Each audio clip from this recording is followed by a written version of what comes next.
Oh, look, I found a copy of the Coopersville Observer dated 1922. Huh, another victory for the 1922-23 basketball team. Esther Streeter, the right forward, an excellent and reliable teammate with superb floor work and accurate shooting. Will she be the mainstay for the Coopersville High School girls basketball team in the 1922-1923 season? Will she bring this team from mediocre to victory? Yes, she did. Now, I don't know if many of you remember Miss Streeter or ever had her as a teacher, but she was one to remember. Miss Streeter was born to Maud White Streeter and Charles W. Streeter on March 2, 1906, right here in Coopersville. A few years later, a brother was born, Kenneth Streeter, Kenneth White Streeter. And for the record, he and his wife Hilda are buried just a little bit. That's Jarvis Wiggers, we'll hear about later, and here's the Streeter headstone. Her father Charles worked in the inner urban when he and Maud married. Shortly after that, they moved in with Maud's mother, Emma White, after the passing of Esther's grandfather, James White, in 1905. And there's the tombstone of James White, and Esther would be in front of that if you were at the cemetery. But that is her grandmother and her grandfather. They moved in 1905, just a year before Esther was born.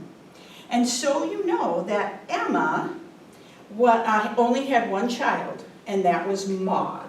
Maud was Esther's mother. So it was a single child home that they moved into. So they resided at 180 Grove Street. We talked about Grove Street just a minute ago. You may recognize this house. Her grandfather, James White, had built the home, and that's where Esther lived for most of her life. Now, Esther's father, I know you want me to talk about Esther, but her father, Charles, was an interesting man. He was a private in the Spanish-American War. He was one of a few from our area who actually passed a test and was able to serve.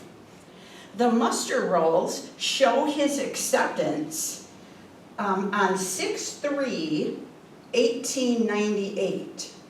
Now, if you know anything about the Spanish-American War, the fighting ended just a few months later in August of 1898. And the Coopersville Observer reported that Company F went to Grand Haven on 11/4/1898 and was mustered out.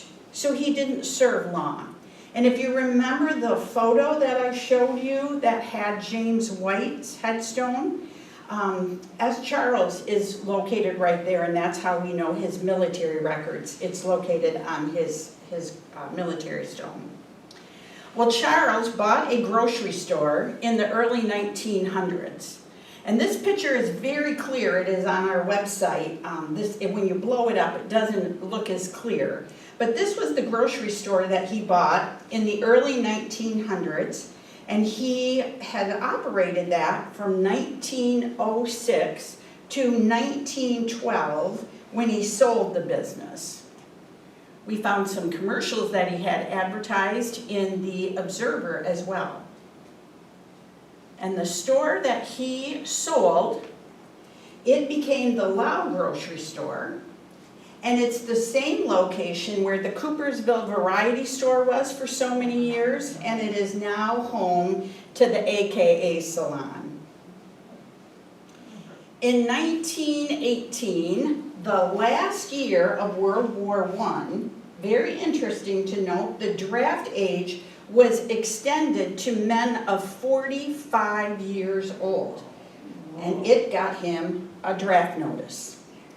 Well, the registrar's report dated 9/12/1918, is the determination of the local draft board which found him unsuitable for service due to complete disability. What happened to him is unknown, but according to the census records of 1920, he then was listed as totally disabled. Maybe he picked up too many groceries, I don't know.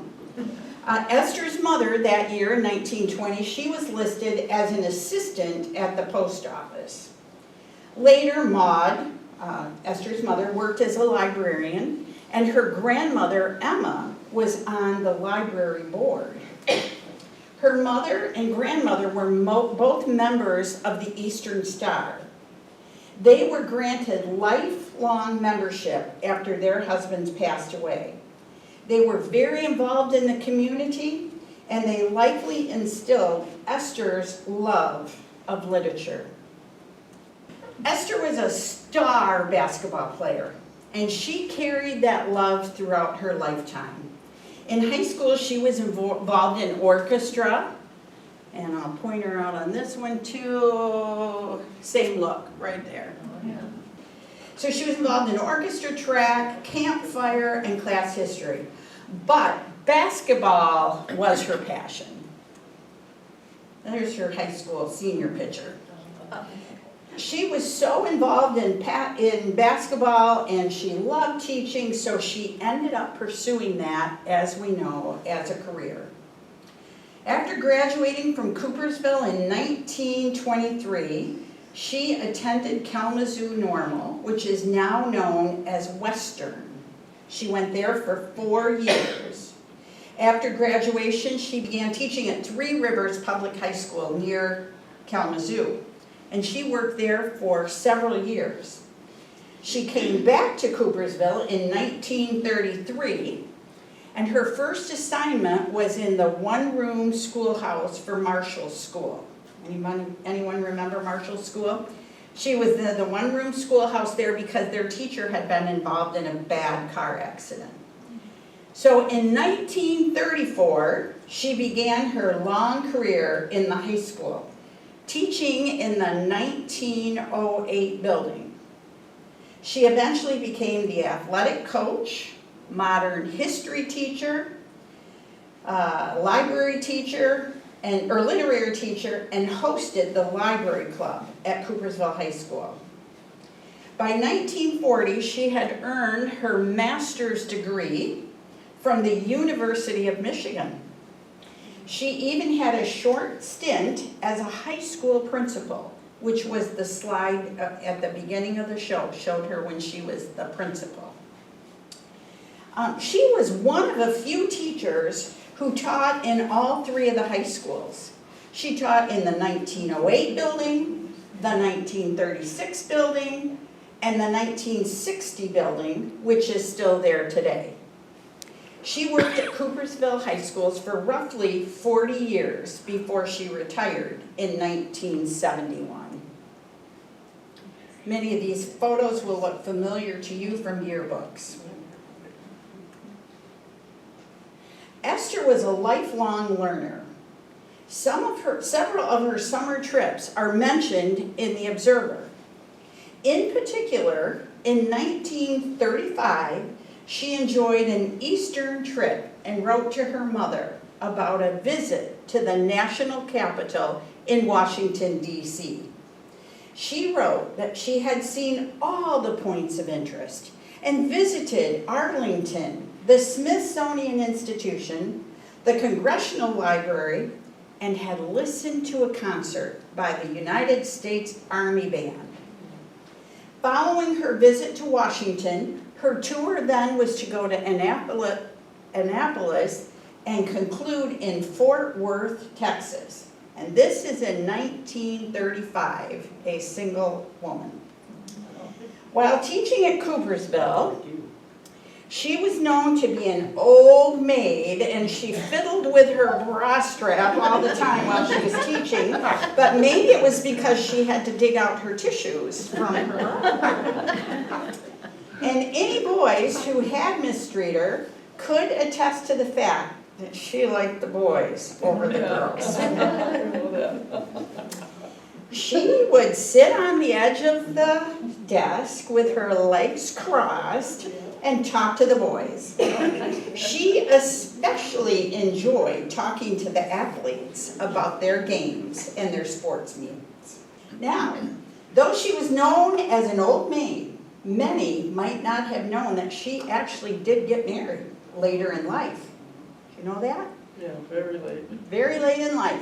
In 1975, she married Richard Conrad, who was one of her classmates. And it has been suggested that he was her high school sweetheart, and she had waited for him all those years.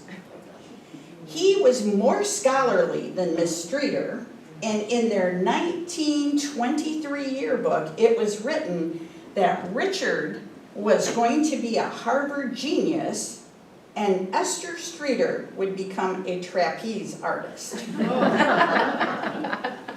So she was a little below his class in high school. Richard's wife passed away in 1973, and I'm wondering if the two of them possibly connected at their 50-year class reunion. Richard lived in Georgia, and Esther pulled up her roots and moved there to be with him. Perhaps it was the long-lost love of her life. However, it was not to last long, as Esther died 4 years later in 1979 at the age of 73. Richard followed her shortly behind in 1983. Her remains were transported back to Coopersville, and she was buried next to her mother, Maud. She had lived with her mother so much of her life, so it was only fitting that they would reside together in death. She left behind no children of her own, but hundreds of students and players who she loved and she worked and who loved her. Coach Streeter was, according to her yearbook, one who mixes reason with pleasure and wisdom with mirth. She stated in her yearbook, "Whatever the future holds for us, if all the dreamed joys are ours and no dark clouds settle upon us, the new life we shall begin can never equal in enjoyment the happy days we have spent in Coopersville High School." Thank you.